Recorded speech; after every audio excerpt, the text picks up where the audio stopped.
Hello guys, Radhe Radhe. এখন তো বাঙালিদের ঘরে চলছে নবান্ন উৎসব, তো সেই রকমই ছিল আমাদের বাড়িতে নবান্ন। তো দেখতেই পাচ্ছ চারিদিকে সব কিছু রেডি করা হচ্ছে নবান্নের জন্য। আর এই যে নবান্নের স্পেশাল ঘুগনি তৈরি করছে আমার কাকিমা।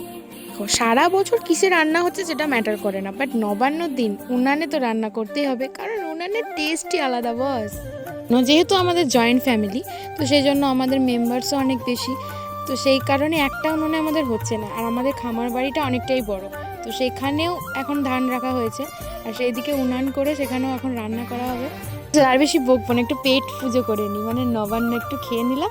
আর এদিকে দেখছি সবকিছু রেডি হচ্ছে। এগুলো হচ্ছে আমাদের নিজেদের পুকুরের মাছ, তো সেগুলো এখন ভাজা হচ্ছে। ওই যে বললাম খামার বাড়িতে যে উনুনটা করা হয়েছে বিশেষ করে শুধুমাত্র স্পেশালি নবান্নে রান্না করবে বলে, তো সেখানে এখন বাঁধাকপিও রান্না হচ্ছে। বাচ্চা পার্টি ফার্স্ট দেখতে পেয়েছো, সবাই খেতে বসে গেছে। সুন্দর ক্লিপ নিয়ে আমিও বসে গেছি পেট পুজো করতে। দেখে নাও মেনুগুলো, দেখা হচ্ছে নেক্সট ব্লগে।